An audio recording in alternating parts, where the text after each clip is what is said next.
It's 23-13 Baltimore. Here comes Kareem Hunt for a 2-yard touchdown. It's a 3-point game, and we know about the Ravens' struggles in the fourth quarters. What can't you do here? Just don't fumble it because you know they're going to be punching at the ball. Great run. Yeah, fumble it. Don't fumble it. I mean, you got to know in that moment, Justin. So as a good player, like Cleveland's only chance to really come back and win that game is to punch the ball out. It's a great job by their defense. The only thing they've done well this year, really, on defense, and they got a chance. Now, final 2.5 minutes. It looks like they're going to win the game on a touchdown to Amari Cooper. But wait, it's OPI. RC, is this a good call? This is a great call. Look at his arm extend. When you see it straight out, the official is going to throw the flag, and it's about time the defense gets something good. All right. A lot worse. TD is negated. Cade York. Just missed it. That one got blocked. that was blocked. And he went to LSU. Stop it. Oh, he's such a cornball. We're riding high right now. The Ravens get the win. He went to LSU. It was not real pretty, right? I mean, for Lamar Jackson, look, a win is a win. We sneeze at nothing in the National Football League, but there's been a lot of question about Lamar Jackson's ability to close out these games in the fourth quarter, and he needed a lot of help to get it done yesterday. What are you seeing? The first thing is that Lamar Jackson is going to be judged on closing out games. And right now, he's not doing it efficiently. And also, Lamar Jackson isn't making that play. And we have to be fair. You can't put it all on one football player. But that's what we do with quarterbacks. The reason we love Tom Brady, the reason we love Aaron Rodgers, Patrick Mahomes, now Josh Allen, is because we feel like they're finishers. Right now, Lamar is not elevating his team in those moments. And nobody loves Lamar Jackson more than me. Nobody thinks he's more talented than I do. But I can see where if I'm evaluating him, if I'm a coach, I'm sometimes scared to put it in his hands, and I can't be because he's the best player on my football team. Now, when you look at yesterday, defensive players have to make plays. Running backs have to hold on to the football. If you're good enough to get the lead, you should be good enough to keep the lead. But that's why he will be evaluated differently, because they're going to ask, what changes in the last 8 minutes of football games that we are winning? Is it a mental disconnect, or physically are you finding ways to not help us win games? I think he's pressing. And I see it. This is not the same guy we see, in the first 3 quarters of the game. And part of it is it's the contract. Like, I'm just telling you, how could it not be? When he walked away from X amount of dollars, whatever it was, but he looks to me like that something's just not right. And to me, it's weighing on this guy. I truly believe that. Yes, I think he's a phenomenal player, but this thing is weighing on him. And there's no other reason, because we've seen this guy before in big moments make huge plays, but this year we haven't. But that wasn't the case yesterday. I mean, yesterday he got failed by his teammates. I think your guys' points are valid because he has not been good in the fourth quarter this year, but that wasn't the case. This offense and this team is going to go as far as Devin Duvernay and Rashad Bateman. But here, this is in the fourth quarter yesterday. This is a drop touchdown. This is a great play by Lamar to make that play. Great play by Delpit, though, to get the football out. This is a touchdown to Duvernay, but the ball gets that's a touchdown to Duvernay. Ball gets batted at the line of scrimmage. This one is, third down. Bateman dropped. Rashad Bateman, and I think Bateman and Duvernay are key to their football team. But you remember, if Bateman played for the Giants, though, Daniel Jones would be better. Hey, what? Rashad Bateman is better than any receiver. Let's not go back there.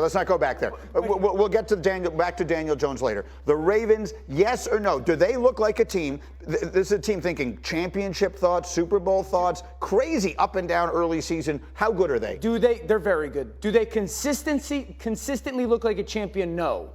Do they have stretches where they look like a champion? Yes. Absolutely. And if Rashad Bateman and Devin I know their run game's going to be great. I know Lamar's going to be great. I know Mark Andrews is going to be great. If Devin Duvernay and Rashad Bateman can consistently win on the perimeter, then this team has the chance to go to the Super Bowl. The other part is this, these guys are human. Lamar Jackson is a human. The defensive backs are human. When you start giving up games in the fourth quarter and you hear it all week and you deal with it all week, when you get in those moments, your body makes a decision. Your mind makes a decision that you can't control. You either panic like hell because you're like, holy hell, this is the third time we've been in this situation and we've been giving it up. Or Rex Ryan comes over, or Troy Polamalu, Ed Reed comes over and say, this is a wrap. We're going to fix this right now today. Somebody in Baltimore has to say this is a wrap because they're talented enough. That's super quick. The mentality, RC is dead on, because I haven't seen, this is not the Baltimore Raven mentality that we're used to seeing. All right, let me leave that there for the moment. Let me do a little run the hurry up here, because so many things happen on a Sunday. I want to get a little taste of at least each of them. And Dan, what'd you see from Kansas City yesterday? Explosive on off. Andy Reid and his creativity, getting the ball on the edges. Patrick Mahomes looks incredibly comfortable distributing this football. There's three I would have called it. I mean, this is a walk-in post. Mike Evans is a Hall of Famer.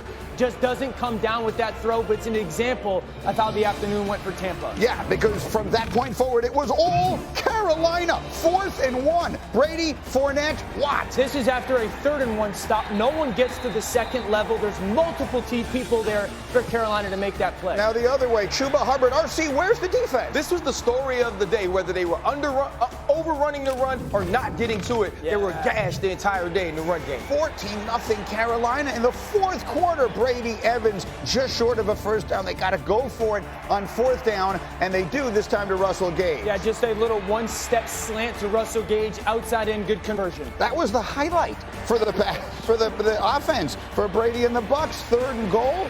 What is that? They wound up kicking a field goal, so it's 14-3. Now we're going the other way. There's no way in the world P.J. Walker is going to put this game away, is he? Why wouldn't he? With a perfect throw to Tommy Tremble over the corner. Great read. The best throw of the day by either quarterback. It's P.J. Walker to Tommy Tremble. I'm not kidding. That's who just beat them. On the other side, here we go. Brady, that should have been picked off. The Bucs lose 21-3. Tom Brady, what? No one feels good about where we're at. No one feels good about how we played or what we're doing. So we're all in it together, man. We got to go pull ourselves out of it. We have to wear this on our sleeves. They got to be grown men. We're going to see what we're made of, how many people can handle adversity. This is about as dark as it's going to be right now. We have to stand up here and own it and make no excuses, and we just got to start digging. Look, I mean, they're terrible on both sides of the ball. The offense is completing 9% of its 3rd and longs. They've been the 2nd worst red zone defense this year. I'm not sure where to go for a silver lining. Look at that 3rd and long stat on the top left, Green. They're in 3rd and 7 plus 43 times, and they've gotten it 4. 9% of the time. That's with a quarterback by the name of Thomas Patrick Edward Brady. I think I may have transposed the middle names, but it doesn't matter. The point is he's the greatest of all time, and now they stink. Why? Old and slow. This team is old and slow. And you talk about unwatchable on offense. Close your mouth, Daniel. They are unwatchable on offense. Now, and the great thing is Himbo sends me a stat, because my eyes don't lie to me. He goes, they're 31st. They're the slowest team. One team, I don't know who the heck slower than they are on offense, but they are 31st, and I'm sure that team stinks. Indy, well, there you go. That's what they look like to me. And to me, it's like, this team is searching like crazy. At least they're trying, they're searching. But Tom Brady looks like a shell of himself. Like, we look at even physically. Like, his personal life obviously is having an effect too. Like, and I get it. And you know, I don't want to minimize this, but it's a factor. And obviously it's something, but this thing looks like there's no answer because there's no speed on the field. It looks so bad, though. Yeah. Like, I'm watching the game yesterday, and so many times I want to come in here and say that everybody else is failing Tom Brady. No, Tom Brady's failing Tom Brady as well. And we've all known throughout his career that he needs to be protected. He can manipulate the pocket, but he's not a guy that's going to use his legs to get inside and out. Yesterday, they were on his keister the entire day. And then when he did have opportunities to throw the ball, they were in the dirt. They were high. They were off to the left. Tom Brady is not the same player, not that he was in 2007. He's not the same dude from last year. And everybody's going to watch this play in which Greeny thought that he could catch the ball, and they're going to say, oh, if he catches this ball, then it's totally different. No. The game is a different way. That's not how it works. Because the rest of the game needed to be played. No, there were no more opportunities like this. Mike Evans wasn't running free behind the defense. Chris Godwin wasn't making enough plays in the middle of the field, and they can't run the football to save my life or Danny's life, and that's an issue. Tampa's done. Okay, Tampa Bay is done. They have the worst run game in the NFL. And what happens is, when you have the worst run game in the NFL, but you continue to try to run the football, you are going to be in a ton of 3rd and longs. And guess what, Tampa? 2 years ago, when you won a Super Bowl, you were good enough to overcome it. Because you had the best offensive line in football, and you had absolute dudes on the outside.